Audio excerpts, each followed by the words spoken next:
Confession time. I was born without the mom gene. If I were Eve, there would be no human race. My entire adult life, I did everything to prevent pregnancy except abstain from sex. Like a marathon run through my entire reproductive life, I finally crossed the finish line a winner, childless at menopause. BOOYAH! My own loving mother never understood this part of me, and she never relented in trying to convince me otherwise. Even my victory at menopause didn't stop her. She simply switched tactics and encouraged me to adopt. She had single-handedly extended the finish line. Savvy move, Mom. My mother died unexpectedly 6 years ago this week. I miss her terribly. Mom never got to meet the boy I have nicknamed Sir Greasy Mitts from Lower Fart Bottom. The boy who would make me a mom. One cold, dark winter evening 2 years ago, Greasy Mitts walked through our front door, clutching his pillow in his tiny arms. He was moving in. My husband's nephew was now, for now, and is now our son. My husband and I had only days to prepare for parenthood. Days. That is woefully little time for a woman born without the mom gene. I wandered through the house looking at a home made comfortable for adults, full of glass, pointy things, and even a few nude pieces of art.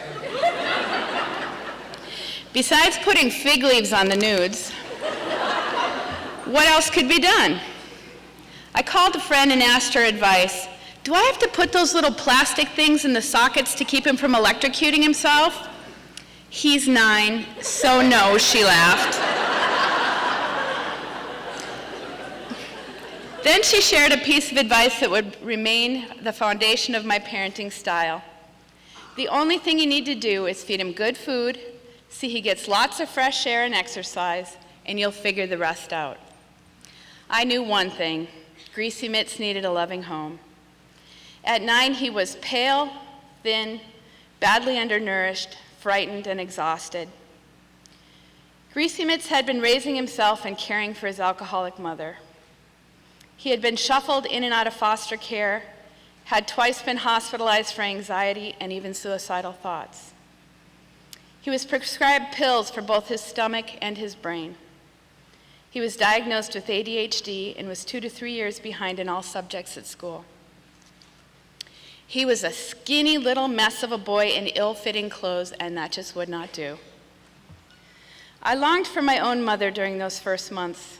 I needed her advice. I wanted her help, even if it came with a huge dose of, "I told you so." Her absence in my life was palpable. Day 1 of being a mom. I stood alone in the kitchen, pacing, as Greasy Mitts took a shower. "I can do this," I repeated over and over to myself like some perky mantra. I practiced deep breathing. "He's only a kid. I'm bigger and smarter than him. Relax, you can do this."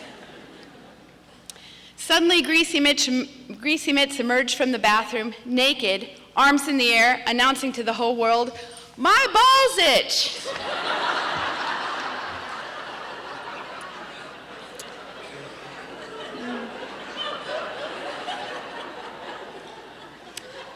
I turned my back to him and announced, "Number 1, you're naked and we don't do that here. Number 2, I don't have balls, so you're going to have to wait till Uncle Mike comes home." And so it began. Greasy Mitts had terrible nightmares the first few months in our home. He was afraid to go to sleep. It was clear that talking him out of his fears wasn't going to work, so together we tackled them. Afraid someone will come out of the closet? Then let's barricade it with chairs. Someone may sneak up in the hallway? Then let's cover the floor with cat food cans so we can hear him coming. Ropes, cans, chairs, pillows, all piled up to stop a killer in their tracks. Each night on the way to bed, my husband would have to navigate his way through the cluttered hallway of creative security. It was on a night after the nightmares had ceased that I felt her. Greasy Mitts was nearly in tears because his legs hurt. From somewhere in the recesses of my brain, the words, "growing pains," emerged.